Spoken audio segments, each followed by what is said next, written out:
Big projects don't fail from lack of funds. They fail from misplaced risks. Let's talk about how to keep PPPs truly bankable. In public, private partnerships or PPPs, financial success is built on trust in future cash flow. Lenders and investors aren't just funding infrastructure, they're funding predictability. When risk is placed correctly, cash flows are stable, debt gets serviced, and the project sustains itself for decades.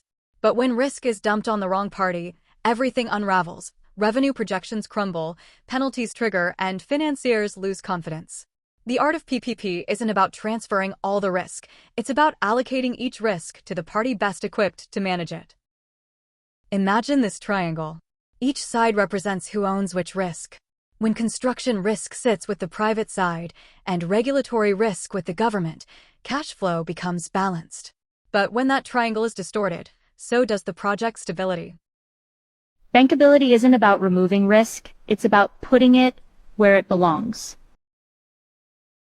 The goal of risk allocation is simple, not to push all risk to the private sector, but to assign each type of risk to the party who can control, absorb, or price it at the lowest cost.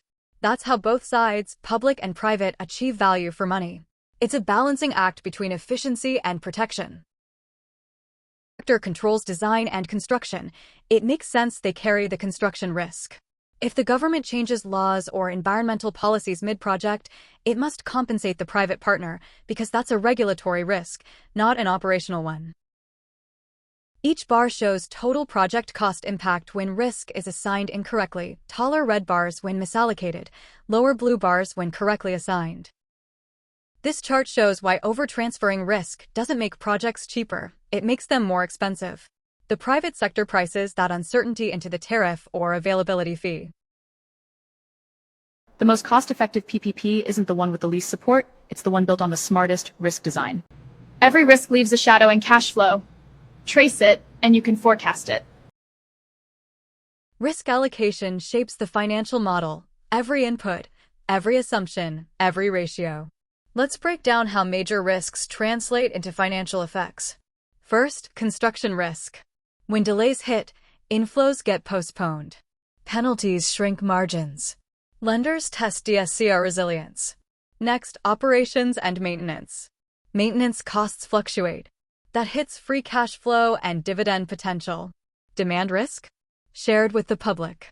Traffic or usage scenarios model variability. Guarantees help stabilize inflows. And force majeure, think legal disruptions. Compensation clauses kick in to protect debt coverage. Each risk type demands strategic allocation because forecasting cash flow isn't just math, it's resilience planning. Each block represents base case plus construction delay plus O&M overrun plus demand shortfall adjusted cash flow. As you move from left to right, see how every risk eats into the cash flow. The project becomes less bankable not because it's unprofitable, but because it's unpredictable. Before banks lend to a PPP, they don't ask who wins, they ask who pays when things go wrong. For lenders, bankability equals predictable debt repayment.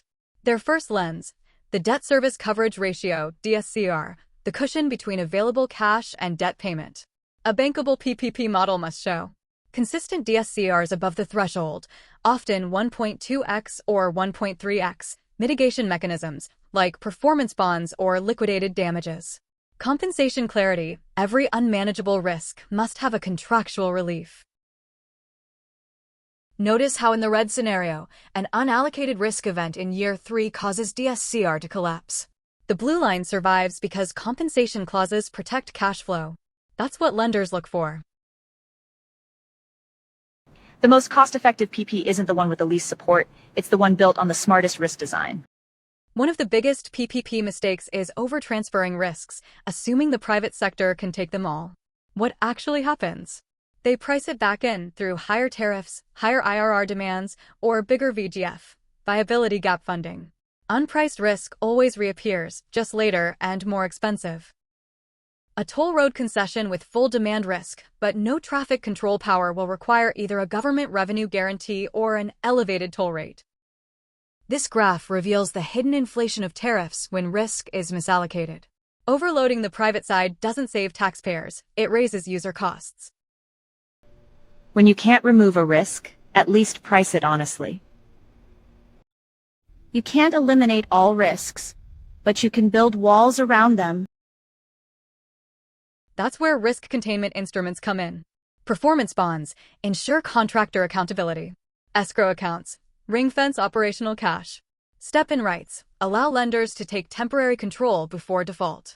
Partial risk guarantees cover political and force majeure events.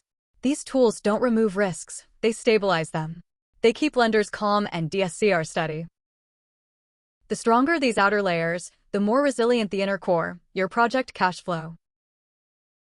Smart risk allocation follows one rule. Give the risk to the one who can control it, handle it, and get paid for it. The 3C rule ensures fairness and functionality. Control. Can the party influence the outcome? Capacity. Do they have resources to manage it? Compensation. Are they rewarded fairly for doing so? When all three align, risk becomes manageable. When they don't, the project breaks.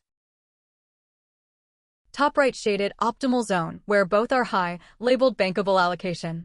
The best projects live in this zone, where risk, responsibility, and reward are aligned.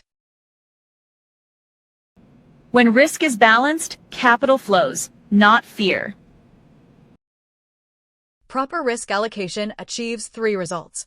Credibility, lenders trust your structure. Capital, investors commit long-term. Continuity, governments avoid renegotiations. It's not about who takes the risk, it's about who deserves it. When confidence goes up, capital cost goes down. Every correct risk allocation is a financial signal that your project deserves funding. Every PPP carries risk, and that's not a flaw, it's a feature. The key is not to eliminate risk, but to assign it intelligently, where control, capacity, and compensation align. When that happens, cash flow forecasts become reliable, financial models become credible, and the project stays bankable for decades. Allocate risk where it belongs, and every stakeholder wins. If this showed you how smart risk allocation strengthens PPPs, subscribe and join me. Together, we'll turn complex finance into clear, actionable strategy.